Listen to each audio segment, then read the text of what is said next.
Finally, tonight, I'm very excited to welcome Vikram Chandra to Politics and Prose.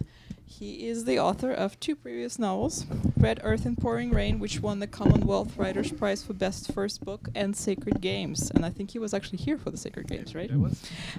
He also has a collection of short stories, Longing in Bombay. New Yorker called him one of India's leading novelists, and his work has been translated into multiple languages. And today he's actually here with a nonfiction book called Geek Sublime, The Code of Beauty, The Beauty of Code. It is perhaps less common knowledge that Vikram is also a programmer as well as a novelist. And I just finished this book a few days ago, and it's a fantastic mix of memoir, philosophy, poetry, sociology. You can go on and on. And you probably noticed there are actually two people here. Vikram will be in conversation with Howard Norman, who also is a wonderful writer and a friend of the store. And you may know his novels, such as The Bird Artist, What Is Left the Daughter, and his most recent one, Next Life Might Be Kinder. And I have no doubt that we're going to have a fascinating conversation and that you have some questions to ask. And now please welcome Howard Norman and Vikram Chandra.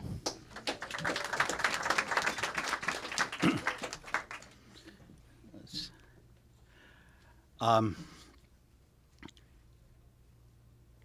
think I was remembering back when we first met in London, Vikram and I, and we went to this sort of sleazy club, and Vikram noticed that at the bar, Hugh Grant wasn't with his then girlfriend. That was, I think, our first serious conversation about life and art, if I remember right. But I'm glad to be here with Vikram, who's a very dear friend. And this book, Geek Sublime, which some of you have already read or read about, is completely anachronistic. And I don't know if one could say it orchestrates different genres, but it certainly delves into them. It's an associational book. It moves between subject matters. It's symphonically constructed in these different movements, and it is really unlike anything I've ever read, really, truly. It's a very, very inimitable book. And the reviews have been splendid, which is always surprising with a good book. And when a book like this does well, I think every writer, and there's many wonderful writers here today, feels vindicated. But I wanted to start with something that Chekhov wrote in a letter to his then fiancée. He said, "Just remember, all books have biographies." And I was thinking, Vikram, that your novel, Sacred Games, which was certainly an international success on every level, critically and every other way, and thinking of how you've organized your thinking and organized your emotions narratively in this, in that huge, wonderful novel. And I think that probably you'd even begun, I think, in our conversations, thinking about a new work of fiction. So my question in terms of the biography of a given book is, what happened? like, did Geek Sublime just suddenly take up full residence in your mind? Because it seems like you've orchestrated like 4 or 5 major preoccupations, right, and they have come together in a sort of elegantly obsessive fashion, and you do not dedicate yourself to chronology. No. Which is really a blessing in this reading. So can you talk a little bit about, let me just say, sort of the trajectory of how this book came about? Sure. So I was, as you know, I was working on some new fiction, and I hit a lull, and not a block, a lull, which is which is that thing that all writers know, is you have the situation, you have the characters, you have the landscape, but you don't quite know what's going to happen next. And usually my solution to that is to just wait and watch movies and read and listen to music, and then at some point in the shower, everything clicks together and the solution's right there and you found it. And this time, I don't quite know why, I've been thinking about programming, computer languages, and so forth for decades. I started doing it when I was in graduate school writing my first novel. So I'd been thinking for a while that I wanted to write a short essay, kind of an ethnography of programmers for civilians, for people who are not in the industry. And I was thinking, I know I'm going to have a couple of weeks off, so I'll write a quick little glossy magazine essay and then make some money, and then, that'll be great. And so I started, and the obvious place for me to enter the subject was through aesthetics, which one of the things that's explored in the book is that not many people outside programming know that programmers who deal with language every day, just in the same way that writers do, also worry about elegance and beauty. And it might seem like a strange thing for people dealing with such technical stuff to be thinking about that. But the reason for that is that you don't write code for the machine. You actually write code for all the other programmers who will read your code in the future. And that future might be 20 years away, because some code lasts for an awfully long time. So there's a huge premium placed on clarity, on expressiveness. And so when I'm looking at a screen full of code, it should tell me a story about what it's doing and what it's trying to do. And then this becomes particularly important because code bases can get very, very large. There was a 2008 distribution of the operating system Linux, which was 200 million lines long, right? So to understand that and how it all works together, even the architecture has to say something about what it's doing, and it has to be built in a way that allows for taking out pieces and putting in other pieces, and then allow programmers in the future who will be trying to fix bugs or add to it. It has to be designed in a way that allows for all that. So it's an aesthetics of functionality and the programmer's happiness. And so that's what beauty in that sense means. So once I started thinking about this, I realized that there was a formal language in my backyard. And what I mean by formal languages is that a formal language, according to the OED, is a language that is tightly constrained by rules in its syntax, right? So you could think of algebra as a formal language, right? In other words, everything that you do has to be constructed according to a certain syntax, and that makes sense when you think about what you're doing when you're writing code. Is you're giving instructions to a machine, so the machine has to be able to parse what you're saying, and it can only do that if your syntax is very regular. It's completely defined by a system of rules. You can't place one word here and expect the computer to understand if it's not in the right place. So as it turns out, Sanskrit is a formal language. And so I thought that might be a good way to explore that. And I'm going far afield in my biography of the book as well. So Sanskrit is a formal language in the sense that 2,500 years ago, a man named Panini wrote a grammar for Sanskrit called the Ashtadhyayi, which literally means 8 chapters. And I'm saying grammar, but it's not like the kind of grammar that you might think of when I say that word. Like, what I learned from in second grade, what I learned English from was one of those things that showed you 22 declensions of a noun, and then you have to learn all those and then apply that paradigm to other things. The Ashtadhyayi is 3,976 rules, very short. None of them is above 2 or 3 words long. You can print the whole thing out in about 40 pages of normal size text. And what those rules do is very akin, a modern programmer would recognize it as a rule set, right? So what you do is when you have a verb root and you want it in a particular inflection, or you want to create a word of it, you pop it into this system, and a bunch of rules get set off. And any of those rules can set off other rules. There's recursion, right? So certain rules can call other rules, and then, so it just keeps on, the word keeps on going through the system until there are no more rules that can be called, and it pops out at the other end as a full word, right?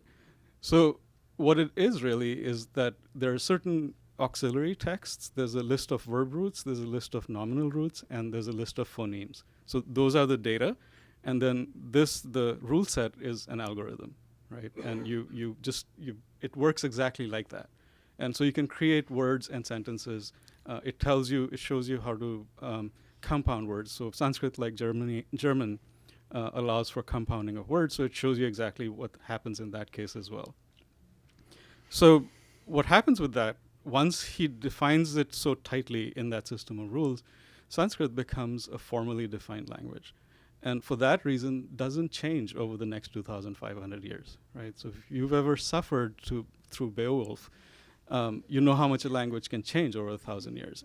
But in Sanskrit, because of this grammar, if you today had a Pandit write a letter and formally correct Sanskrit, you could time machine it back 2,000 years and they would be able to read it, right? Because everything is defined, right? They wouldn't understand if you said internet, right? Antarjal or something like that. They wouldn't have the conceptual universe to interpret that. So the Ashtadhyayi has an interesting career in India and then also in the West. It gets discovered by modern philologists who are working in that first flowering of Orientalist research in the subcontinent. And in the 19th century, especially, it gets taken to Germany first and translated, and then from there into other languages, and it becomes the basis of much of modern linguistics, right? So the idea of using a meta language to describe language itself comes from that. And so there's some very interesting connections. Ferdinand de Saussure, who we know as the father of structural linguistics, was a Sanskrit professor. Leonard Bloomfield, who defined the direction of American linguistics in the 20th century, was also a Sanskrit professor. And Noam Chomsky, with his generative linguistics, friend of all programmers through the Chomsky hierarchy, talked often about his debt to Panini, right? So in a sense, our modern world is built by formal languages which are defined in the way that somebody made 2,500 years ago. There's this weird connection. So much so that the form in which modern computer languages are defined and generated is called the Bacchus norm. If there's any computer geeks over here, you'll know that. And in 1967, an American programmer wrote to the ACM Journal, which is the Association of Computing Machinery Journal, suggesting that it should be called the Panini norm form because it's exactly the same as Panini's form. So then there was a sort of ready-made entrance into aesthetics. And the other interesting thing that happened in Sanskrit, alongside all of this linguistic innovation, was a huge, huge body of kavya, literature, and a huge body of theory to go along with that.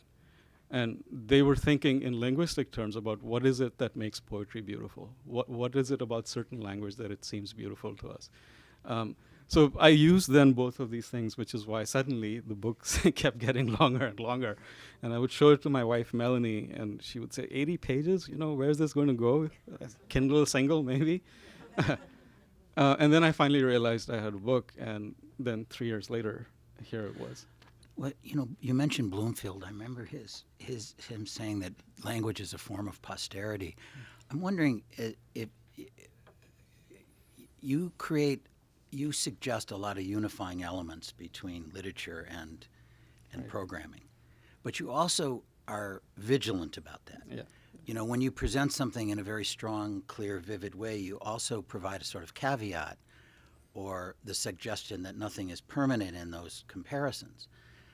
But this book moves from almost a theological level of regard for language, but it also gets down into some very real, very tangible things about quotidian life, Vikram. And so the emotional dimensions of this book are very flexible. Right. For instance, since we're leaping around here, right. I'm trying to bring this down a little bit right. to because I feel like I'm levitating. Yes.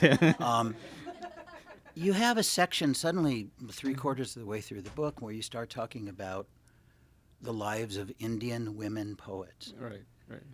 Okay, I'm reading along, and I'm in some world, and all of a sudden there's this beautiful disquisition full of, I would say, rage as well as elegant argument about not the fate, but the present status of, if that doesn't quite get it, of India. So when you reread this book, right. you must have said to yourself, or I should say not must have, but did you say to yourself, it doesn't matter. What's important here is this associational quality. Right. And so that a reader will understand that, as a matter of fact, this is the fertile procedure of writing. Right. right. moving from thing to thing to thing. Right, right. Because I'm back to that biography of this book, as you could tell. Because this book contains, I counted 14 different fundamental subject shifts. Yes. And I probably, if I reread it, there's going to be 16. You're right. And so at what point did you say to yourself, I'm done? Because I could see where this could have continued Right. on not only the continuum of thought and probity Right. that you had, but because there's no single central argument. Right. Right. Right. Right. So, Yes, indeed. in other words, I could say that there's it's very conversational, let me put it that way. Yeah. Yeah. Which reminds me of how it is to talk with you. but I mean, are you thinking now, okay, you're going to finish a new novel. Right. Are you thinking that this might be a structural and aesthetic template for something down the line? Because it's so inclusive. Right. I'm wondering. I mean, partly I think the structure of the book is springs from the fact that Melanie and I have a 6-year-old and a 4-year-old daughter, so I'm writing in little snippets during the day and trying to find a shape for that. But I guess the thing that I realized once I started dealing with all these aesthetic issues is precisely this kind of levitating kind of ascent into very rare subject matter, and especially when you start listening to some of those Indian literary theorists, they are very attached to the spiritual and to consciousness as literature as a means of exploring consciousness and expanding it. So you're really sort of getting way, way up high. But but it also seemed to me, it occurred to me that aesthetics are always grounded in very quotidian life, in ordinary life, and in politics. And so in the computer sections of the book, one of the things that I discuss is the maleness of programming, particularly, I think, in the United States and Silicon Valley, where if you think about it, if I say the word programmer, what springs to your mind is probably a male of a certain kind of, a personality sitting in a basement somewhere obsessively typing, right? So why is that? And it becomes particularly interesting when you look at the history of programming, in which there were many women who were pioneering, right? So the very first program ever was written by Ada Lovelace, who was Lord Byron's daughter, and she was working with Charles Babbage as he was working on his analytical engine. And she writes an algorithm for producing Bernoulli numbers for this machine that doesn't exist yet. Right, and so after that, there's Grace Hopper. There's all the women who worked on the ENIAC, and so it's strange that it now seems, in a particular context, so driven by a kind of macho maleness. And there's a very good historian named Nathan Ensmenger, whose work I depended on heavily in this book, who wrote a lovely book called "The Computer Boys Take Over," and what he points out is that many of the computer boys were actually women, at least initially. And then what happens in the beginning when the ENIAC gets set up is that nobody has realized yet that programming is very hard, right? So the people who create the algorithms and the data structures to solve a certain problem are the scientists, who are all male, and they think of programming as a kind of secretarial service, right? So you just take what you've worked out and you hand it to these bunch of women, and these women then go and flip switches and plug in patch cords on the ENIAC, which is how you did the programming. And so it was structured in precisely this way of gender segregation. And then as people worked out that it was actually really hard, it slowly gets professionalized. And as Ensmenger points out, there's a lot of sociological work that's been done that usually when a profession gets professionalized, a job gets professionalized, it gets attached to it male qualities, right? So you can see this happening over the 50s and 60s and 70s. So that's something that I talked about, and I thought, in a symmetrical kind of way, something of the same sort happens in literature, and particularly in Sanskrit, where if you look at the canon today, it seems completely male. But if you look back at the actual history into the manuscripts, you find that many, many women are working, right? But they sort of get overlooked. Their access to public systems of distribution is obviously much more limited than their brothers or husbands or sons. So in that kind of way, then I wanted all of the sort of high-flying stuff to be Yeah. brought down into politics and Sure. everyday stuff. It brings up two other questions, really, really on a systemic level in this book, fundamental questions. One is you don't really address it a lot, but you address it somewhat by indirection, which is that there are a lot of novels that have a lot of scientific thinking in them. And this is, the worst kind of platitudes for young writers is show, don't tell. Oh, yeah. I mean, if Melville would have done that with Moby Dick would have been a haiku. Yes. Because it's 95% Right. the description of the whaling industry. Right. But when I'm thinking of the most obvious example, which is Gravity's Rainbow. Right. So if when you're looking out there in the world now, I'm not trying to impose a kind of confluence between literature and science in any kind of generic way, but just in your reading and in your thinking, and maybe in your own writing too. Do you see any exciting realms going on there? Richard Powers, perhaps, others. And the second part of this question, or second part of this overlapping questionnaire that I have, is when I saw you last, you were about to head off to India with this book. Yeah. And I think you've been to England too with it, right? No, not England. Not England yet. France.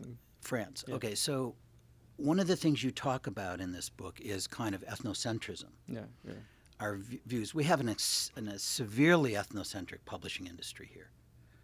When things get a little flashy, we pick up on them. We have a lot of Indian writers in the last 10 or 15 years, men and women, which has been wonderful. But compared to what you actually know is out there, I can only imagine that you feel it's a tip of some iceberg. Maybe I'm wrong about that. Yeah. And so can you talk a little bit about that in your thinking here? I mean, for instance, was the reception or the kind of dialogue or conversation around this book noticeably different in India than here, just in terms of a cultural lens? Right. Well, I mean, about the other writing that one doesn't see in India, there's many languages, as you know, right? So there are entire literatures which actually never make it over here because they don't get translated. And in fact, I've grown up not being able to read some legendary books in Tamil or Bengali because they weren't in translation, and I speak and read Hindi. So translated into Hindi, they weren't translated. They weren't into translated. And so one of the interesting things about the last couple of decades has been that there's much more translation work going on. And finally, all of this translation is from the regional languages into English. And therefore, once again, we are able to read each other. There's always been this sort of interaction between the local and the cosmopolitan in India. So there would be 16, 17 major languages scattered around the country with literatures and bodies of criticism, and then everyone would speak for a long time back Sanskrit and then Persian and then now English, functioning as the lingua franca. And so there was always this exchange between the local and the cosmopolitan, except that in the last 300 years, once the economy was destroyed, there was nothing to sustain that. And I think, this is one of the interesting things that very clearly shows you the link between the productive economy of a country and what that affords for cultural production. Sure. Right? Yeah. And it's a very heavily charged, politically charged question in India because there are these amazing writers who write in these other languages, but the people who write in English, like me, get all the attention and win the prizes and get to be in magazines and stuff like that. So it's actually the subject of a lot of angry debate in India, and it's but vital debate. Vital debate because you're talking about languages not translated into other languages within India, right. But also, I think it's 46% of European translations are not based between, say, French and Norwegian, but based on German. Right. So they're all translated into German first and from German. Right. So if the original translation isn't good to German, there's a worse chance of it being good. So these geopolitical and ethnocentric elements, which you do touch on to some extent in this book, are very, very compelling. Well, and the other big question that does get, I guess, suppose addressed in the book is the sort of the use of aesthetics in these political struggles, right? Yes. So one of the Right. colonial sort of means Right. of justification for the system of colonialism was that Indians' methods of writing and literature and art were degenerate, right? That they were childish or not very intelligent, and that by educating India about proper modes of art, you were actually doing a sort of civilizational duty that was raising up, right? And so the first place where the English novel actually gets studied is in Indian classrooms, right? And the reason you do that is that you teach young Indians by making them read, Tom Jones or something like that. You teach them what it is to construct a proper narrative. And so all of this gets connected together in this big swirl, I suppose. Yeah, it's very, very compelling stuff. I think maybe we should just open this up. Sure. And I thought maybe, do you want to read a couple pages of the book, or do you want to just move into other questions? I think just questions, actually. Okay. Yeah. If there are any, I don't know. Yeah. Yes, so you've mentioned computer programs as literature, and I've seen a few silent films where everybody involved in the film is now dead. But that's not yet the point with computer programs. So Yeah. I wonder if you could speak to when they'll become historical artifacts. Like, will people 100 years from now be debating whether Missile Command was the first computer program with a political message or not, Yeah. or something like that? Yeah. As Howard said, I do bring up this sort of the aesthetic thinking, which seems to me similar, and there's something in the processes of doing both things which seems emotionally similar, in that they're both iterative processes, right? You write a couple of lines, you look at them, and you think this is ugly, and then you rewrite them, and you throw away stuff, and then you start the next morning again. But I think there is, in the world of programmers, there's a fairly sort of strong tendency to say things like programmers are artists, right? Because they deal with language and because they make things. So most famously, Paul Graham, who's a venture capitalist and a very successful programmer, wrote an essay called Hackers and Artists, in which he makes the statement that hackers and artists are the two most alike kinds of people that he's ever seen, right? And some of you might use WordPress for your blogs. If you go to wordpress.org and you look at the very bottom of the page, in kind of gray, half-hidden lettering is the statement, "Code is poetry." Right, and that's a very sort of straightforwardly, And so in the book, I end up resisting this because I think finally the purposes of code and the purposes of poetry are very different, and that in the case of code, what you're doing is finally trying to be as denotative as you can, right? Because in code, if you're ambiguous, you can actually kill people with it, right? And on the other hand, poetry delights in a kind of purposeful ambiguity or a directed ambiguity, in which by saying something very small like a haiku, you suggest a whole world of possibility. And that's what the beauty of poetry depends on. So I wouldn't want to push the analogy too far, right? Although you can make very many beautiful things with code, right? But I think code itself, the practice of writing code and what the kind of beauty that you look for in that is a different kind of beauty than what poets look for. And as for the historical, I think people are already looking at it in an interestingly historical way. I know of a few academics who are working on how to theorize code, right, or how to theorize an entire code base. Which is intensely annoying to some programmers, I think, because the idea of looking at a piece of machinery, in a sense, and then trying to think about it politically or in some other way, I think people like to believe that machinery technology is neutral, right? But my inclination is to say what the historians say: it never is, right? It comes out of a certain context and it works in a certain political context. So I think there's already work going on in that, and it's a quite exciting new academic field in which people are thinking about these things already.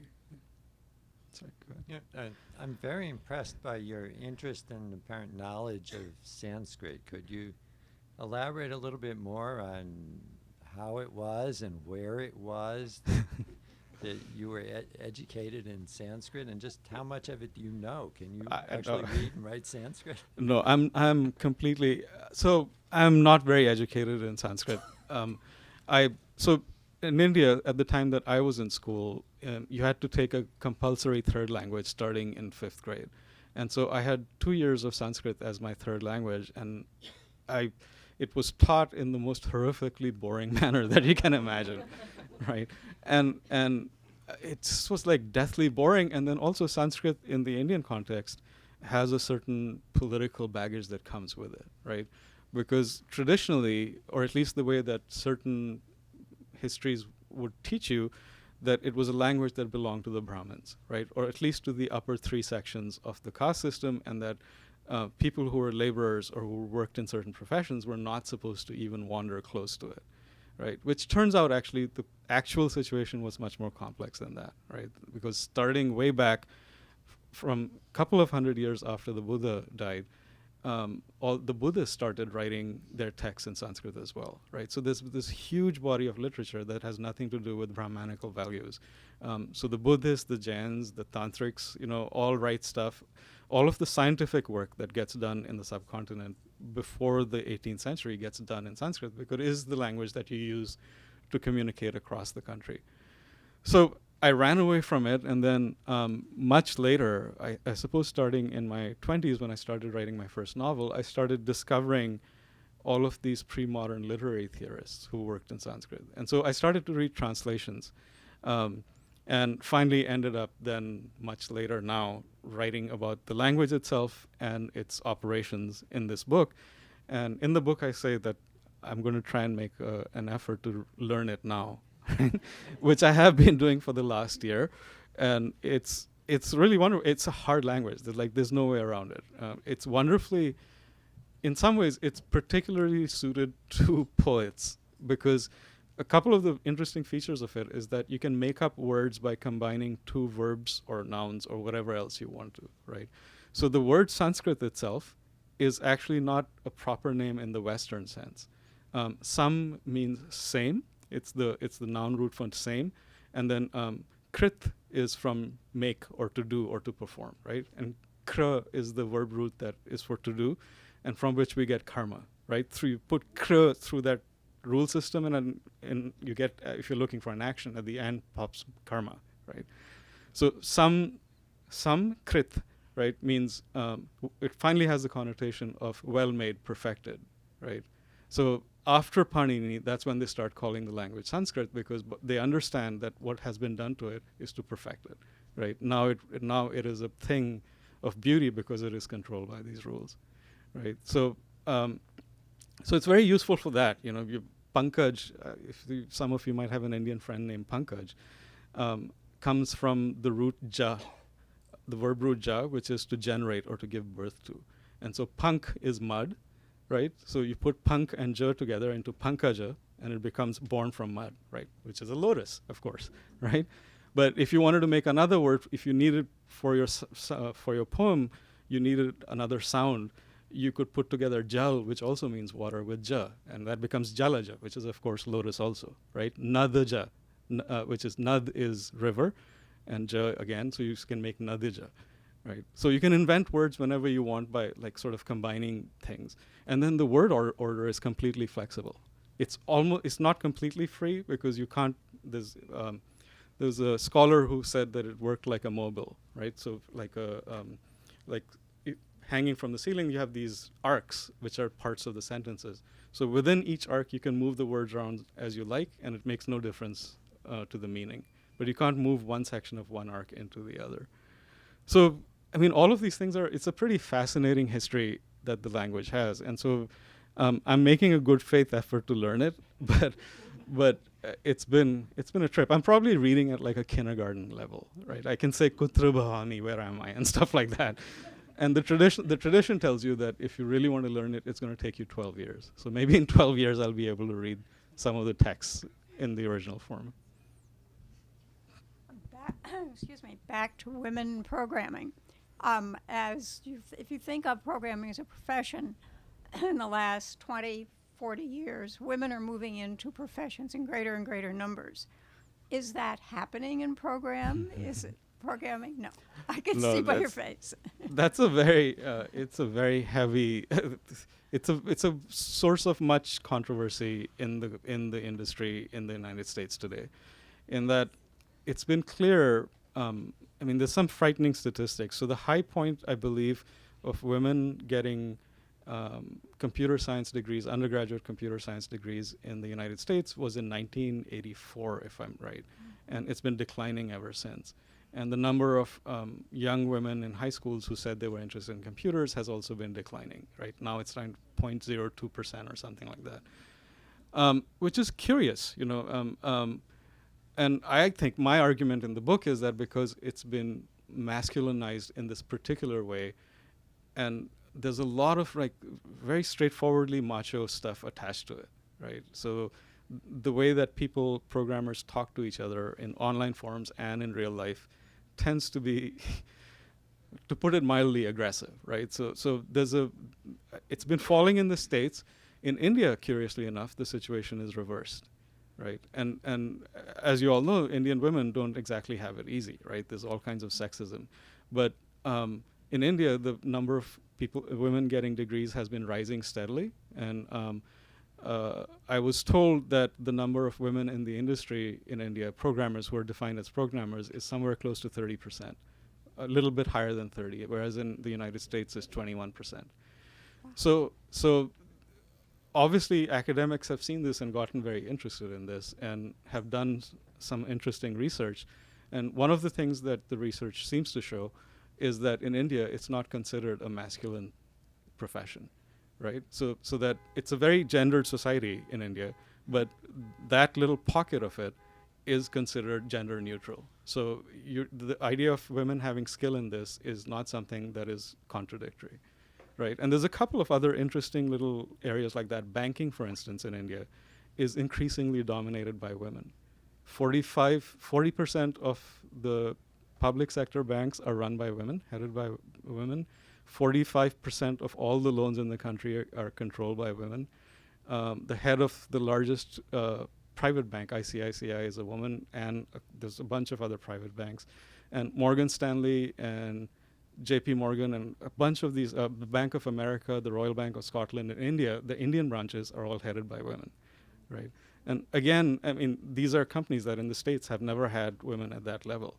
And again, what the research seems to show is that the idea that you can handle finance is something that is not considered unwomanly, right? It's not the same sort of Wolf of Wall Street kind of thing.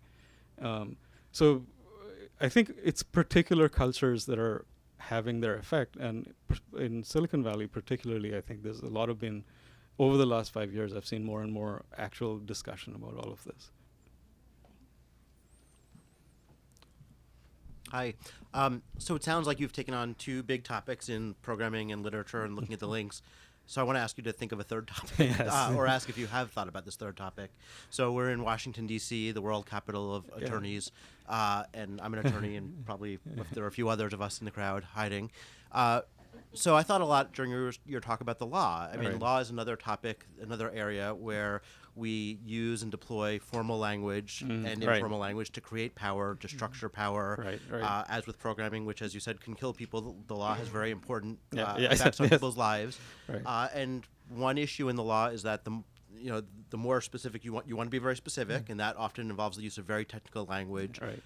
But whereas in a computer program, if I'm a user of Microsoft Word, it doesn't really matter if I understand the C++ or whatever behind it. Right. But if I'm a citizen, it would be really good if I could understand the laws under which I'm governed. Right. And so it seems to me there's a tension, much like the tensions you've described. And Yeah. I guess my question really is, have you thought about how law fits into your other topics in terms of this Right. use of formal and informal language? And what are your thoughts on that? Well, no, I do think about that. Did think about that, but that was one of the things that, as Howard said, I was careful to keep out because that would have been another whole universe, right? And I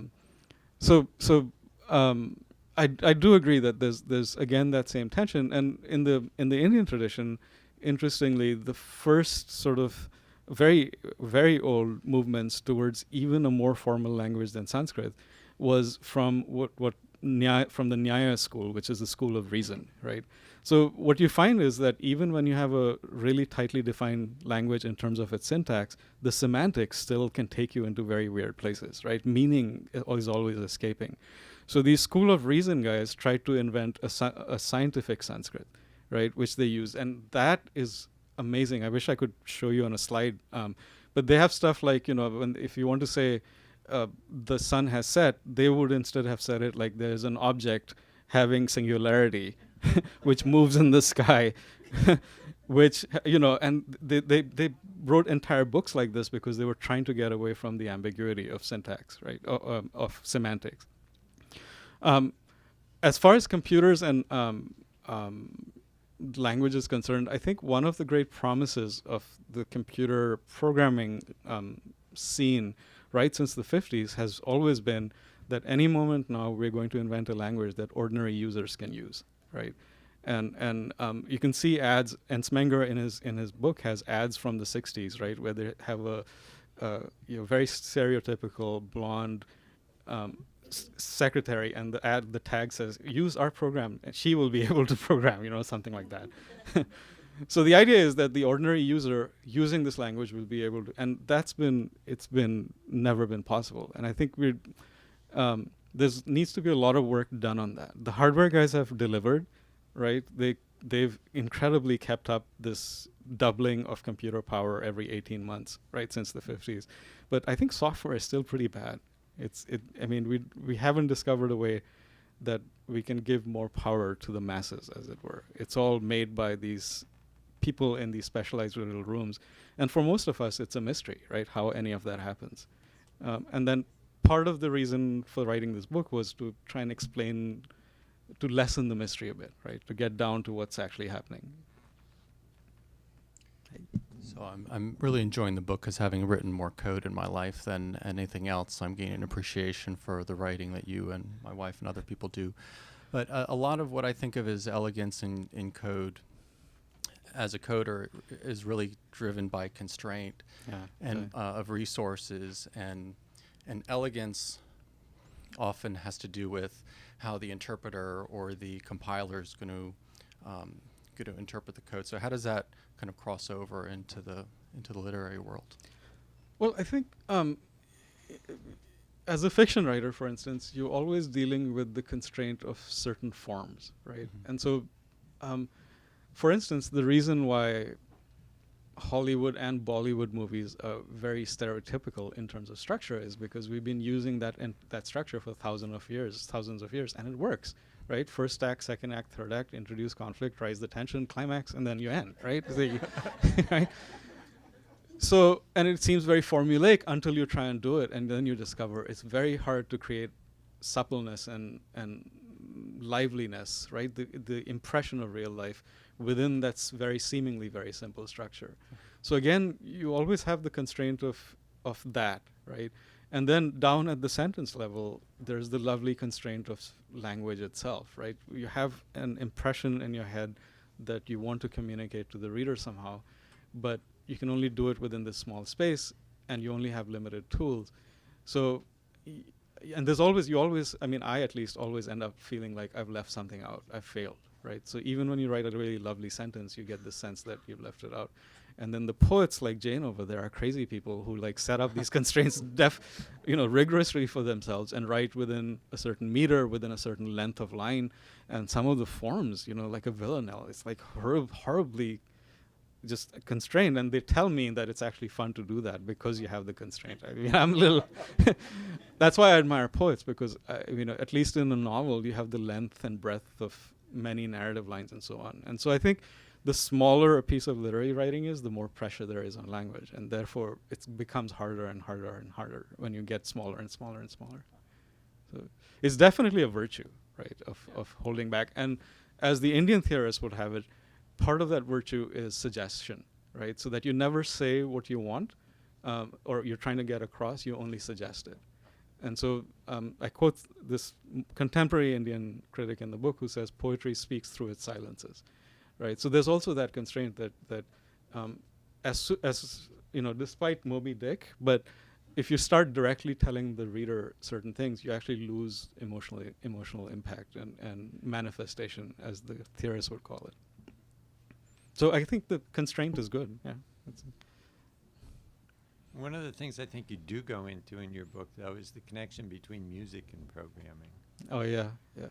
What's the association there? Why is it that musicians make good programming? Well, I have to say that I do address that, and for those of you who don't know, there's a fairly general belief among American programmers that people who have programming talent will tend to be talented musicians, and the other way around. And I have to say that seems to me culturally shaped, because as far as I've been able to discover in India, people don't make the same connection, right? But I think it's still a productive analogy, because what you look for in music is, again, the same kind of architectural harmony, right? And a certain shape that that suggests in its very architecture a certain elegance or beauty. And the argument that I've seen made in reference to music is that people keep saying music is mathematical. Well, not all music is mathematical, right? I think the Western system, with its note structure, right, which is very sort of, you have half notes and so forth. In India and the Middle Eastern systems, you can use any of the notes along the way. You don't have to make the same kind of harmony. So I think we tend to think of the world more in linguistic terms, right, and not mathematical terms. And Fritz Stahl, who's a very renowned scholar, once made the observation, which I think has validity, that the ancient Greeks kept coming back to the universe as mathematics, and the ancient Indians kept coming back to the universe as language, right? And so I think there's a kind of different kind of observation of the universe working there, maybe. Vikram, I don't want to take away the majesty of Sanskrit that you're talking about, but the most beautiful poetry in India is in Prakrit. Yes. And the Prakrit linguists and poets got a head start much before Sanskrit. Right. And some of the most beautiful poetry is in Braj, for instance, Right. which doesn't have the structure of Sanskrit, Right. but yet has beauty Right. far beyond Sanskrit in it. Yeah. So Prakrit are the other major cosmopolitan languages, right? So there's often in India, you grow up in a trilingual household, so you'll speak English, and in the old days Sanskrit. You will speak the local language, so Maharashtri would be the Prakrit that people would speak in Western India, which is from which modern Marathi comes. And then perhaps you speak of a dialect that's limited to the 35 square miles around your village, right? So there were all these sort of levels of language, and Prakrit languages, which was this sort of middle cosmopolitan level, produced, as you said, some extraordinarily beautiful poetry. And in fact, in Anandvardhana's 9th century treatise, which I talk about in the book, he was the first major theorist in this system of suggestion, as it's been called, theorizing about why it is that not saying something can actually make an impact on the listener. And a lot of the poems that he quotes as excellent poems in that are Prakrit poems, right, which he shows to you, and then he shows you suggestion working in them. And there are some historians who argue that the theory, which seems to be fairly sort of popping up around the time that he lived, comes from Prakrit circles, right? So again, I think one way to think about it would be this sort of constant exchange between Desh, which was your local place from which we get Desi, right? And Marga, which was the path, which was the cosmopolitan world that connected all the paths together. But there's one language in particular which is very, very beautiful, that is Braj. Yeah. And it not only has beautiful words, but beautiful sounds as well. Yeah. It's very mellifluous. Yeah, I completely agree. All right, I think we're out of time, actually. And thank you very much for coming. Thank you, Vikram. Thank you, Howard. Thank you. Thanks for coming. We have books